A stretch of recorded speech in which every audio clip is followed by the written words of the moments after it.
Hey guys, Darrell here again. This is our devotion time for July 27th, 2020. And, I'm feeling very good. I just had a very nice, refreshing lunch from the well-oiled machine that is Chick-fil-A. Oh yeah, you know what I'm talking about. No matter what you get, it tastes good. Their sauce is fantastic. They're efficient. They are just so kind. It's a very good company to work for, from what I hear, as well as to just go to. And I like to support them. But today I want to talk about the well-oiled machine and the well-watered garden. Now, how does that apply to church life? Well, as the church, what should we do? Should we want to be the well-oiled machine, or should we want to be this garden you're talking about, this well-watered garden? Well, my answer to that is yes. Yes to both. We should be both of those things. Now, I want to read a verse from 1 Corinthians 14 today. 1 Corinthians 14 and verse 40 says this, "But all things should be done decently and in order." So I say that to say, look, the church needs to have some things that they do that are done, of course, decently and in order. We need to have some order. Sometimes it'd be just complete chaos if we didn't have certain orders to things. At least have something planned, something prepped. So all that being said, sometimes we take our churches, we take the rules and the regulations and the policies, all those various things, the manuals, all that stuff. And while those things are they can be very good, they can also make you struggle at times. You get caught up in a routine or just trying to abide by certain rules and regulations that are done in that way. And what happens if you're not careful is you don't have fun. You don't laugh. Everything's a routine because everything's so planned out that there's there's nothing organic about it. It just seems like, okay, we're maybe going through the motions or just routine. And that's all it is. Is it really a plan or is it a routine? And so sometimes what happens is we can become like zombies and just not have any fun anymore. And that can happen. That can happen in the church. But then there's the garden stuff I was talking about.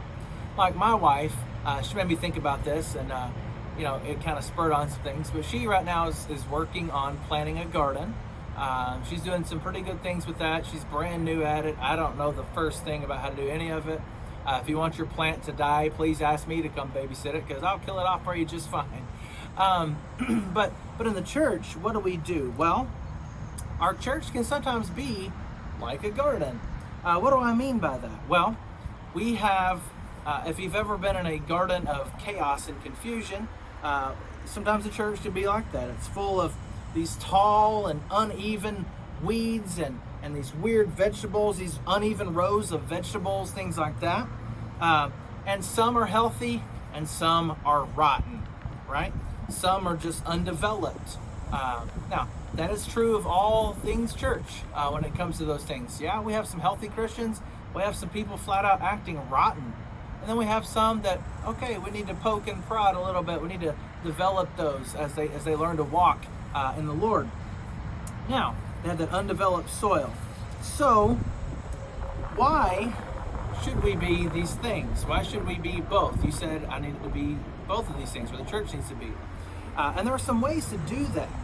And the way is this. Like, yes, Eric is a pastor here. He's our pastor. He does a good job. I'm our youth minister. Kevin is our worship pastor. We have David as our associate pastor. Mary's our children's minister. We have Kirsten, who assists us in all of those things. She does a great job with us in the office. So those are the main people that are in the office. But what about the rest of the church? What about you? What should we do as a collective unit, not just our staff? Well, I think we should listen for pain within the church. You know what I'm talking about. I don't always mean physical pain, although yeah, we should look out for those things too. But listen for the pain that lets us know that something's not working properly.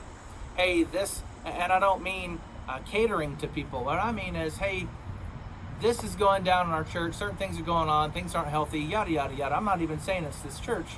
But in general, look out for those things. You know what those things are. And they can still happen to me. They can happen to us as a staff. But we want to know about those pains. Now, something else we should do, always as Christians, especially right now, we have to pursue peace. There's another verse I want to read from 1 Corinthians 14. It's verse 33, and it says this: "For God is not a God of confusion, but of peace." Are you confused? Are you disoriented? If you are, it's not because of God. It's because of you, or you allowing somebody else, or it's because of Satan, whatever's going on. Our God is not the author of confusion. So pursue peace. Pursue peace inside the church. Pursue peace with your relationship with the Lord and others as well. Your marriage, your relationship with your kids, your relationship with your parents. All those things. Pursue peace. I've been guilty of this during COVID right now. The COVID-19 stuff is, I want clarity. I want to understand. I work better that way. I need some clarification. Sometimes I'll admit I've asked Eric, like, okay, what are we going to do here? What are we going to do here? What are we going to do there? And others have done that, and some have come to me with the same questions. Hey, Darrell, what are we going to do? And sometimes I don't know is a sufficient answer. It is. But I still find myself guilty of wanting more clarity.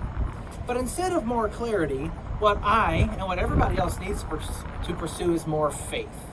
More faith, not necessarily more clarity. And what I mean by that is, if we don't understand it, then maybe that's God. Quite frankly, if we knew everything about God, He wouldn't be God.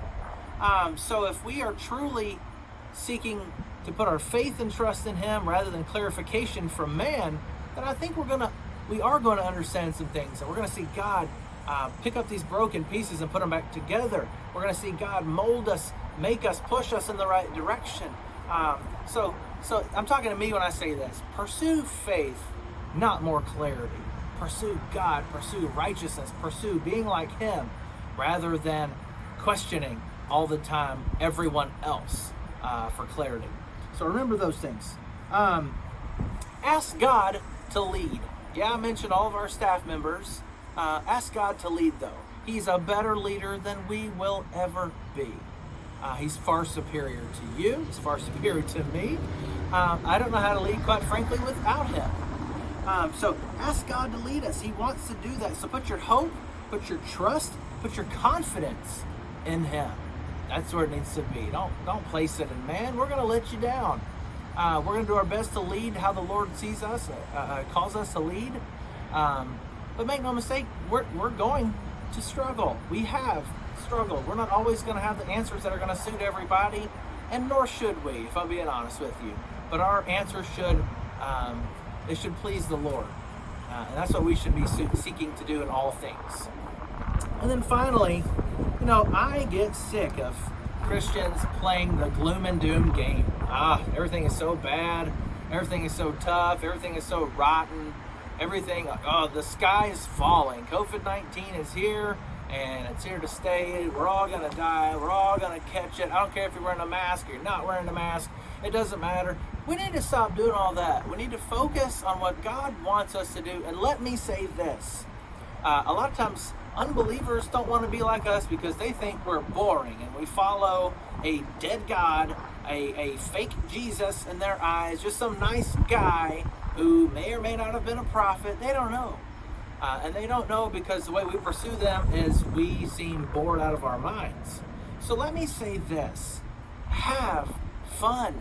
Have more fun than you have ever had, because quite frankly, the world needs to see you having fun for Jesus. Nobody's going to want to pursue something that looks boring or that is boring, because here's the deal. Our God is not boring. I've had more fun as a believer in Jesus than I ever had without Him. So please remember that. Look, don't take yourself so seriously. Let your hair down a little bit. If you're like me, you don't have very much hair to let down, but let it down anyway. Have fun. Tell people about Jesus. Live for Him. Practice righteousness. And look, you will be part of the well-oiled machine, and we will be watering that garden. That garden will look great. We'll be fruitful and multiply, not just in our church at North End Baptist, but the church as a unit. We will flourish, and we will pursue godliness for the sake of the kingdom. not for the sake of me and you, but for the sake of him and who he is and what he has done. And so look, here's the deal. Have a wonderful day. Have a great time. And yes, Jesus is very much alive today. Go and live like him. I hope you have an amazing day. We'll see you next time.